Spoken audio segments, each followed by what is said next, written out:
यशन glory YouTube channel के online platform पे मैं यशन सिंह एक बार फिर से आपका हार्दिक स्वागत एवं अभिनंदन करता हूं। बीएड फर्स्ट ईयर एवं बीएड सेकेंड ईयर की परीक्षा की तैयारी के क्रम में हम लगातार चर्चा कर रहे हैं परीक्षा की तैयारी के संबंध में। बीएड फर्स्ट ईयर में हम चर्चा किए थे कल के क्लास में अधिगम का अर्थ एवं अधिगम की परिभाषाओं के बारे में, यानी अधिगम होता क्या है और विभिन्न जो मनोवैज्ञानिक हैं उनके द्वारा दिए गए जो परिभाषा हैं कि अधिगम होता क्या है, उससे संबंधित चर्चा कल की क्लास में हुआ था। आज हम चर्चा करेंगे कि अधिगम की विशेषताएं कौन कौन सी होती हैं। हमने आपको पहले ही बताया था कि जो पहला और दूसरा क्लास होगा किसी भी चैप्टर का, वह बहुत ही इम्पोर्टेंट होता है। जब आप उस चीज़ को जानेंगे कि ये है क्या, तभी आप उसके विशेषता को बता पाएंगे, उससे लाभ को बता पाएंगे, उसकी उपयोगिता को बता पाएंगे, उसकी आवश्यकता को बता पाएंगे, उसके महत्व को बता पाएंगे। जब तक आप ये नहीं जानते हैं कि वो फला वस्तु है क्या, फला चीज़ है क्या, तो उसके गुण दोषों को आप कैसे बताएंगे। तो सबसे पहली बात कि जो पहला चैप्टर और दूसरा चैप्टर होता है, किसी भी पहला क्लास और दूसरा क्लास किसी भी चैप्टर का, वह बहुत ही महत्वपूर्ण होता है। तो उसको आप पहले देखिए जा करके, किसी भी चैप्टर को आप पढ़ रहे हो तो पहला क्लास और दूसरा क्लास पहले समझने का प्रयास करिएगा। उसके बाद ऑटोमेटिक आपकी जो नॉलेज है उसमें वृद्धि होगा और आप उन चीज़ों को समझ पाएंगे। तो पहला क्लास और दूसरा क्लास आप जरूर देखिएगा। ये बीएड फर्स्ट ईयर से संबंधित है। अगर बीएड सेकेंड ईयर या कोई अन्य इस वीडियो को देख रहा है तो उसके जो शुभचिंतक हों और बीएड फर्स्ट ईयर में हों, उन तक यह वीडियो पहुंचाने का आप प्रयास जरूर करिएगा, क्योंकि आने वाला समय जो है अगस्त माह में वो सिद्धार्थ विश्वविद्यालय की परीक्षाएं आयोजित होनी है। तो उसी को ध्यान में रखते हुए ये परीक्षाएं ये क्लास अरेंज किया जा रहा है, ये व्यवस्था आपके लिए की गई है। तो आइए चर्चा की शुरुआत करते हैं सबसे पहले कि अधिगम की विशेषताएं कौन कौन सी हैं। यदि हम अधिगम की विशेषताओं पर चर्चा करें तो सबसे इसकी जो पहली विशेषता है वह है कि अधिगम जो होता है, एक एक करके हम चर्चा करते चले जाएंगे। अधिगम जो है वो सोद्देश्यपूर्ण प्रक्रिया है। अधिगम सोद्देश्य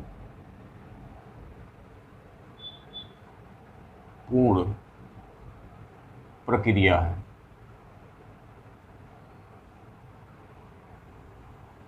अधिगम सोद्देश्यपूर्ण प्रक्रिया है। अधिगम सोद्देश्यपूर्ण प्रक्रिया है, इसका मतलब क्या होता है, यानी अधिगम जो होता है वो किसी ना किसी उद्देश्य को लेकर के होता है। बिना किसी उद्देश्य के कोई अधिगम हम नहीं कर सकते हैं। अगर हम उदाहरण के रूप में हम समझाने का प्रयास करें आपको, तो आप अगर औपचारिक शिक्षा और अनौपचारिक शिक्षा की बात करें, औपचारिक शिक्षा का मतलब होता है कि जब आप किसी स्कूल में, किसी कॉलेज में, किसी विद्यालय में जाकर के शिक्षा ग्रहण करते हैं तो वह औपचारिक शिक्षा कहलाता है। और इसके अलावा जब आप घर पे ही रहते, खाते पीते, गाते सोते जो कुछ भी सीख जाते हैं अपने समाज में, अपने घर में रहते हुए, उसको हम अनौपचारिक शिक्षा कहते हैं। तो सीखना तो दो तरीके से हो गया, या तो हम औपचारिक रूप से सीखते हैं या तो अनौपचारिक रूप से सीखते हैं। औपचारिक रूप से सीखने के लिए हम तैयार होकर के जाते हैं सीखने के लिए, जबकि अनौपचारिक रूप से हमको पता भी नहीं चलता है कि हम सीख लेते हैं। तो इस तरीके से जो औपचारिक और अनौपचारिक दो प्रकार से जो हमारे अधिगम होते हैं, दो प्रकार से जो शिक्षण होता है, दो प्रकार से जो अधिगम होता है। बिना शिक्षण के अधिगम हो ही नहीं सकता है। किसी न किसी के द्वारा ही हम सीखते हैं, चाहे वो कोई टीचर सिखाता हो, चाहे प्रकृति में जो वस्तुएं विद्यमान हैं उससे हम कुछ सीखते हों, लेकिन किसी न किसी से सीखते हैं, ये आप ध्यान रखिएगा। तो जिससे भी हमने सीखा वो हमारा गुरु हो गया, चाहे जो हो, जिससे भी हमने कुछ सीखा वो हमारा गुरु हो गया, क्योंकि हमने उससे सीखा कुछ, कोई बात सीखी, कोई नई बात हमने सीख लिया तो वह हमारा गुरु हो गया, निश्चित रूप से गुरु हो गया, क्योंकि वह सिखाने का काम हमको किया है और सिखाने का काम जो करता है वो गुरु कहलाता है। तो पहली चीज़, शिक्षण अधिगम एक उद्देश्यपूर्ण प्रक्रिया है। अगर हम औपचारिक शिक्षा की बात करें तो हम किसी न किसी उद्देश्य को लेकर के हम जाते हैं। जैसे अगर आप बीएड कर रहे हैं तो बीएड करने का कोई ना कोई उद्देश्य है, और तब आप किसी शिक्षक प्रशिक्षण संस्थान में एडमिशन लिए हैं और वहाँ पे ट्रेनिंग कर रहे हैं, प्रशिक्षण कर रहे हैं, तो वह एक उद्देश्य, किस उद्देश्य से सीख रहे हैं, टीचर बनने के उद्देश्य से सीख रहे हैं। अगर मान लीजिए कोई कक्षा 4, 5, 6, 7, 8 में पढ़ रहा है तो उसका भी कोई ना कोई उद्देश्य है, उसी उद्देश्य को लेकर के वह शिक्षा ग्रहण करने गया है उस स्कूल में, उस विद्यालय में। तो सीखने का जो औपचारिक रूप से विधि है वह तो हम निश्चित समय, निश्चित स्थान, निश्चित उद्देश्य, निश्चित पाठ्यक्रम को लेकर के सीखते हैं, तो सब कुछ तो निश्चित हो गया, तो उद्देश्य भी निश्चित हो गया। लेकिन जब हम औपचारिक रूप से सीखते हैं तो हम क्यों सीखते हैं?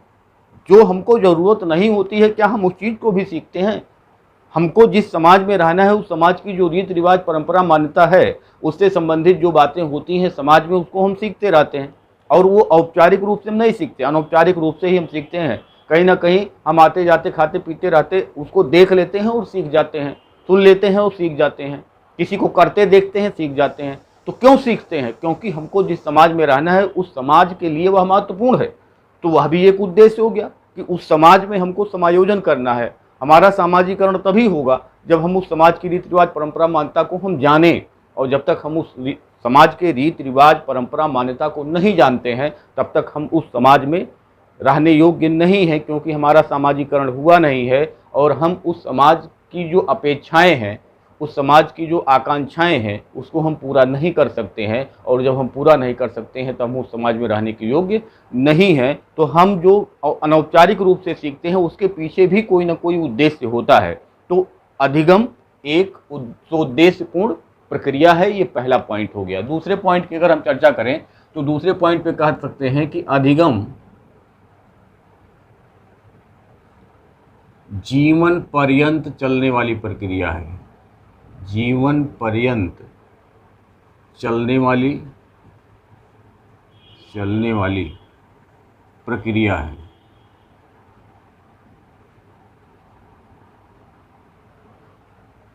बच्चा जब जन्म लेता है और मृत्यु पर्यंत तक वह कुछ ना कुछ सीखता रहता है, चाहे वह औपचारिक रूप से सीखे और चाहे वह अनौपचारिक रूप से सीखे, कुछ ना कुछ वह सीखता रहता है। वृद्धि और विकास को अगर आपने पढ़ा होगा तो आपने समझा होगा कि जब हम वृद्धि की बात करते हैं तो मुख्य रूप से वह शारीरिक वृद्धि की तरफ इंगित करता है।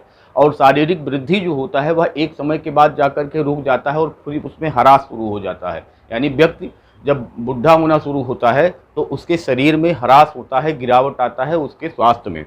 लेकिन जो विकास होता है वो जीवन पर्यंत चलता रहता है। विकास के आयाम हैं, उससे संबंधित जो भी ग्रोथ होता है, उन सबको मिला करके जो बनता है उसी को हम विकास कहते हैं। तो विकास तो जीवन पर्यंत चलने वाली प्रक्रिया है, लेकिन जिसको हम नाप सकते हैं, माप सकते हैं, उसको हम वृद्धि कहते हैं। तो वृद्धि मुख्य रूप से शारीरिक विकास की तरफ इंगित करता है जो एक समय के बाद रुक जाता है। लेकिन विकास के अंतर्गत लर्निंग भी आता है, और लर्निंग जो होता है वह जीवन पर्यंत चलने वाली एक प्रक्रिया है। यानी हम जन्म के साथ साथ मृत्यु तक कुछ ना कुछ हम हमेशा सीखते रहते हैं, और ये सीखना जो होता है वह जीवन पर्यंत चलने वाली प्रक्रिया है। अगला हम कहें कि अधिगम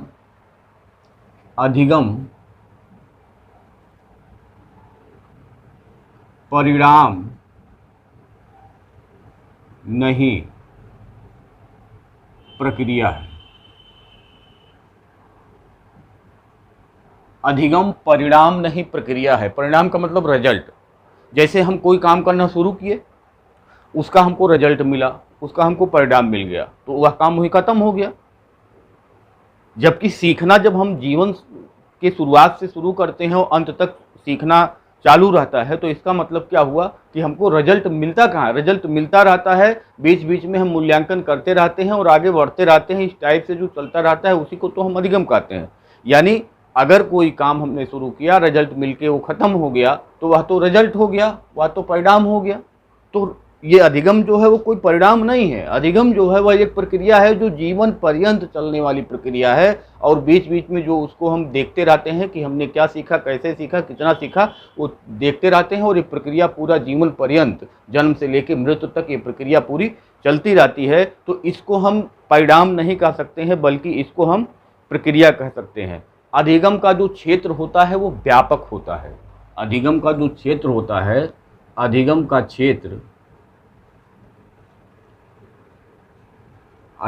क्षेत्र व्यापक होता है। अब इसको आप कैसे कह सकते हैं कि अधिगम का क्षेत्र व्यापक होता है? तो आप कह सकते हैं कि इसमें संज्ञानात्मक, भावात्मक और क्रियात्मक तीनों उद्देश्य सम्मिलित होते हैं। संज्ञानात्मक का मतलब आप जानते हैं कि जिसका हमको केवल ज्ञान हो, बोध हो, ज्ञान हो। बोधात्मक का मतलब जिसको हम अपने जेहन में उतार लें, अपनी आदत में उतार लें। और क्रियात्मक का मतलब कि जो हम कुछ गामक क्रियाओं के माध्यम से जो कुछ सीखते हैं। तो अधिगम का क्षेत्र केवल संज्ञानात्मक नहीं है कि हम कोई चीज़ रट करके याद कर लिए तो वो संज्ञानात्मक क्षेत्र में ही आ गया, बाकी जो आगे है वो नहीं है। जो अधिगम का क्षेत्र है वो संज्ञानात्मक भी होता है, भावात्मक भी होता है और क्रियात्मक भी होता है। यानी कोई चीज़ हम क्या करते हैं, सीखते हैं। सबसे पहले कोई चीज़ हम संज्ञानात्मक करते हैं, अधिगम करते हैं, सीखते हैं, और उस पर हम अपने विचारों से उसकी क्या करते हैं, तुलना करते हैं, पुष्टि करते हैं और अपने अभिवृत्ति का निर्माण करते हैं, अपने दृष्टिकोण का निर्माण करते हैं। और जब अपने दृष्टिकोण का हमने निर्माण कर लिया तो फिर हम उस पर काम करना शुरू करते हैं। तो इसका मतलब केवल हम अगर यातायात के नियम पढ़ लें और जान जाएं तो अधिगम उसी को नहीं कहते हैं। जब तक हमारे व्यवहार में परिवर्तन नहीं आएगा तब तक अधिगम होगा कहाँ, अधिगम माना ही नहीं जाएगा। तो इसका मतलब कि अगर हम यातायात के नियम पढ़ लिए तो वही केवल अधिगम नहीं हो गया। जब तक हम फिर उसको अपने भावों में नहीं उतारेंगे, हम उसको सोचेंगे नहीं, अपने हृदय में नहीं उतार करके सोचेंगे, तब तक हम उस पर काम कैसे करेंगे। और जब हम अपने हृदय में उतार करके सोचेंगे कि हाँ हमको सड़क पे बाएं से चलना चाहिए, नहीं तो दुर्घटना हो सकती है, दुर्घटना होगी तो क्या क्या हो सकता है, ये सारी चीज़ें जब हम सोचते हैं तो हम ऑटोमेटिक जो हमने पहले संज्ञान किया, जो हमने अधिगम किया, फिर उस पर हम सोचे और बाद में हम उस पर चलना प्रारंभ कर देते हैं, उस पर काम करना शुरू कर देते हैं। तो जो अधिगम का क्षेत्र होता है वह बहुत ही व्यापक होता है। आगे हम अगला पॉइंट है कि अधिगम जो होता है वो सकारात्मक और नकारात्मक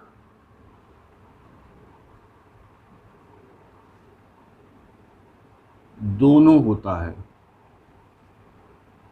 अधिगम सकारात्मक और नकारात्मक दोनों होता है। सकारात्मक तो आप जानते ही हैं कि कोई हम बात सीखते हैं, जब आप अंग्रेजी पढ़ते हैं तो वहाँ आपको पढ़ाया जाता है, आप हिंदी पढ़ते हैं तो वहाँ पढ़ाया जाता है सकारात्मक वाक्य, नकारात्मक वाक्य, यानी अफर्मेटिव सेंटेंस और निगेटिव सेंटेंस।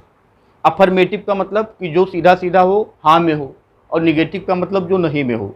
जैसे हमने सीखा कि हमको बड़ों के आज्ञा का पालन करना चाहिए, तो ये तो सकारात्मक वाक्य हो गया कि हमको जो अपने से बड़े हों उनके आज्ञा का पालन करना चाहिए, सकारात्मक वाक्य है। हमको गाली नहीं देना चाहिए, ये भी तो सीखना ही है। बच्चों को सिखाया जाता है कि हमको गाली किसी को नहीं देना चाहिए, तो ये तो नकारात्मक है। तो सीखना क्या दोनों हुआ या नहीं हुआ? सीखना तो दोनों हुआ, सकारात्मक सीखना भी हुआ और नकारात्मक सीखना भी हुआ। हमको गाली नहीं देना चाहिए, हमको किसी को नहीं मारना चाहिए, हमको हिंसा नहीं करनी चाहिए। इस टाइप की जो बातें हैं वो नकारात्मक है, लेकिन वो क्या है, हम किसी को सिखाते हैं तो अधिगम होता है ना, उससे बच्चे की समझ विकसित होती है, अधिगम होता है। तो इसका मतलब जो अधिगम होता है वह सकारात्मक और नकारात्मक दोनों होती है। जो अधिगम होता है वह सार्वभौमिक और सतत अधिगम जो है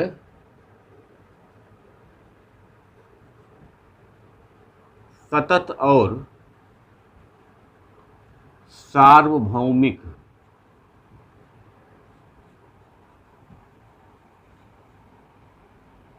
अधिगम जो होता है वो सतत मतलब निरंतर होता है। कभी हमारी गति स्लो हो सकती है, कभी हमारी गति तीव्र हो सकती है सीखने की, लेकिन होगा हमेशा कुछ ना कुछ। हम हमेशा सीखते रहते हैं, चाहे अपने आप से ही हम अंतर मन से ही कुछ ना कुछ सीखते रहें। हम जब अपने दिमाग को चलाते हैं तो कुछ ना कुछ हम उसका अर्थ निकालते हैं, और जब उसका अर्थ निकालते हैं तो कुछ ना कुछ हम सीखते हैं। मतलब हम हर क्षण हर पल कुछ ना कुछ सीखते रहते हैं।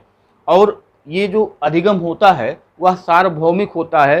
सार्वभौमिक का मतलब होता है कि सभी प्रकार की भूमियों पर, ऐसा नहीं है कि जो मैदानी क्षेत्र के लोग होंगे उनको अधिगम होगा, जो पठारी क्षेत्र के लोग होंगे उनको अधिगम नहीं होगा, जो पर्वतीय क्षेत्र के लोग होंगे उनको अधिगम नहीं होगा, ऐसा नहीं है। सभी प्रकार की भूमियों पर रहने वाले लोगों को अधिगम होगा, चाहे वह पशु पक्षी हो और चाहे वह मानव हो। अधिगम सब करते हैं, सीखते सब हैं। ऐसा कोई भी प्राणी नहीं है जो सीखता ना हो, चाहे वो पशु पक्षी हो और चाहे वह मानव हो। तो अधिगम के लिए कोई ज़रूरी नहीं है कि हम किस क्षेत्र में निवास करें तो हमारा अधिगम हमको अधिगम होगा, ऐसा कोई ज़रूरी नहीं है। अधिगम जो है वो सार्वभौमिक है और अधिगम पर किसी आयु अधिगम पर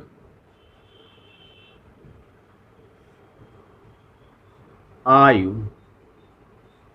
लिंग, जाति, धर्म, क्षेत्र का कोई प्रभाव नहीं होता है। अधिगम पर आयु, लिंग, जात, धर्म, क्षेत्र का कोई प्रभाव नहीं होता है, यानी अधिगम जो हम करते हैं उस पे आयु का कोई प्रभाव नहीं है। इसका मतलब कि कोई भी बच्चा सीख सकता है, हालांकि वो अपने स्तर की चीज़ों को ही सीख सकता है, क्योंकि जितनी जितनी उसकी परिपक्वता है उसके हिसाब से वह सीख सकता है, लेकिन अधिगम उसको होगा। ऐसा नहीं कह सकते हैं कि वह अधिगम कर ही नहीं सकता है, अधिगम उसको होगा, लेकिन अपने स्तर के हिसाब से उसको अधिगम होगा। लिंग, पुरुष और महिला, जैसा कि समाज में हमारे ये एक पूर्वाग्रह है कि जो लड़के होते हैं उनको जो वैज्ञानिक विषय हैं यानी गणित और विज्ञान जो है उनका वो मजबूत होता है, और लड़कियां जो होती हैं वो भाषा और संगीत में ज़्यादा रुचि रखती हैं। लेकिन ऐसा कुछ नहीं है। ऐसा इसलिए कहा जाता है क्योंकि हमारे समाज की ये स्थिति बन गई है कि हम उनको उसी रूप में मोड़ना चाहते हैं, और हमारे समाज में ये दिखता है। हम छोटे हैं तो हमको दिख रहा है कि बच्चे को साइंस साइड पढ़ाएंगे और बेटी को आर्ट साइड पढ़ाएंगे। क्यों? क्योंकि उसको ज़रूरत क्या है, उसको तो खाना बनाना है, बर्तन मांजना है, रोटी पकाना है, यही ज़रूरत है उसकी, तो उसको उसके लिए हम तैयार करेंगे। लेकिन बेटे को हम क्या बनाएंगे? इंजीनियर बनाएंगे, डॉक्टर बनाएंगे, आईएएस बनाएंगे, पीसीएस बनाएंगे, तो उसके लिए उसकी शिक्षा हम इस प्रकार से करते हैं। तो समाज में ये चीज़ें दिखती हैं, और जो दिखती हैं वही हम सीखते हैं जब छोटे होते हैं। तो जब हम बड़े होते हैं तो हमारा जो पहले से हमने दृष्टिकोण विकसित कर लिया है वही दृष्टिकोण हमारा सामने दिखता है। तो विज्ञान ऐसा नहीं है कि लड़कियां नहीं पढ़ती हैं और लड़के नहीं पढ़ते हैं, दोनों लड़के और लड़कियां दोनों विज्ञान को पढ़ सकते हैं। लेकिन ऐसा हम नहीं कह सकते हैं कि लड़कियां गणित नहीं पढ़ सकती हैं, लड़के गणित पढ़ सकते हैं। ये केवल हमारा सामाजिक रूप से पूर्वाग्रह है, इसके अलावा कुछ भी नहीं है। अगला हम कह सकते हैं जो अधिगम होता है वो अस्थाई प्रकार का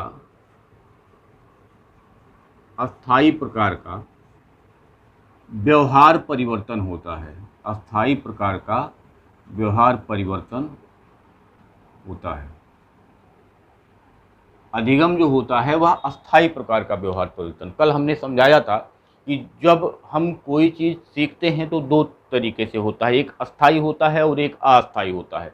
जो अस्थाई होता है उसी को हम अधिगम कहते हैं। बाकी जो अस्थाई व्यवहार परिवर्तन होता है वह विभिन्न कारणों से हो सकता है। हम किसी दवा का सेवन कर लें, रिएक्शन कर दे, तो हमारे व्यवहार में परिवर्तन आ जाएगा। हम किसी चीज़ का नशा कर लें, जब हमको नशा हो जाएगा तो व्यवहार परिवर्तन हो जाएगा। आप देखते होंगे सड़कों पे शराब पी के लोग चिल्लाते हुए जाते आपको दिख जाएंगे, तो वो क्या है? व्यवहार परिवर्तन तो हुआ है, लेकिन किसी नशा के कारण हुआ है। एक दूसरे से झगड़ा करते हुए, गाली करते हुए आप देखते होंगे कि नशा करके इस टाइप से लोग झगड़ा भी करते हैं, तो वो क्या है? एक प्रकार का अस्थायी परिवर्तन है। थकान के कारण लोग चिड़चिड़ा हो जाते हैं, थकान से लोग अपने जो बात है वो अच्छे तरीके से नहीं बोलते हैं। तो इस टाइप से जो परिवर्तन होता है वह एक अस्थायी परिवर्तन है, ना कि अस्थायी परिवर्तन है। और जब तक अस्थायी परिवर्तन नहीं होता है तब तक हम उसको अधिगम नहीं कहते हैं।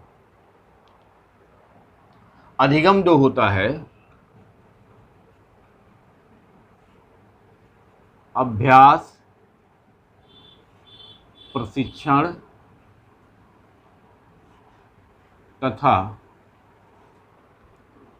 अनुभव पर आधारित होता है।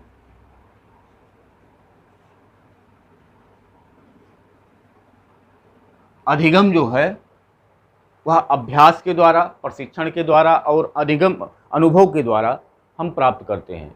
कहीं पे हम जा कर के बार बार बार बार बार बार कोई चीज़ हम करते हैं तो वो चीज़ सीख जाते हैं।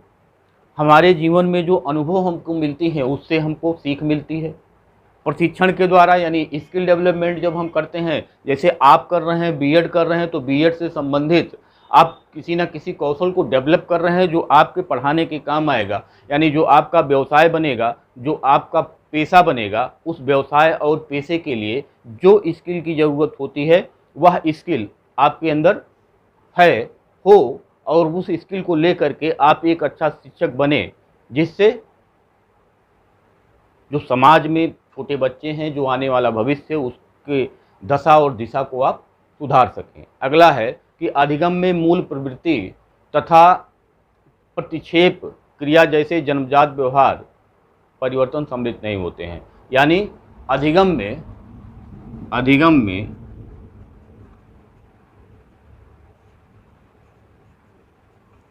मूल प्रवृत्ति तथा प्रतिक्षेप क्रिया जैसे जन्मजात जो व्यवहार हैं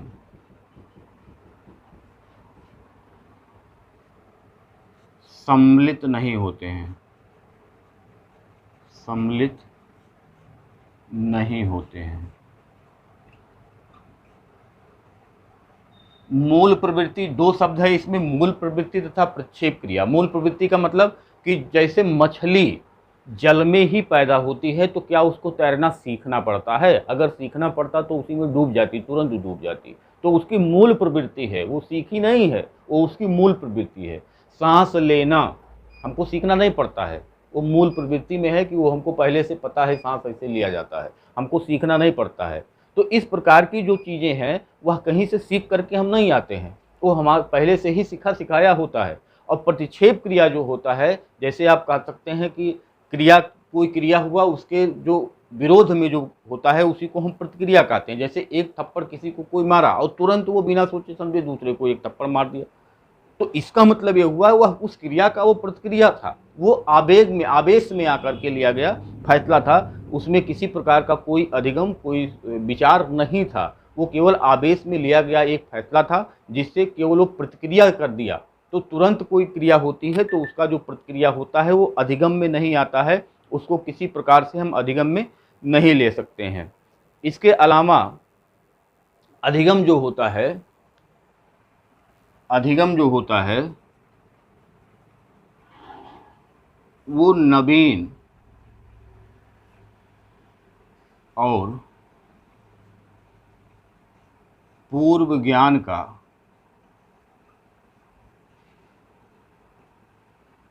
निषेध भी है।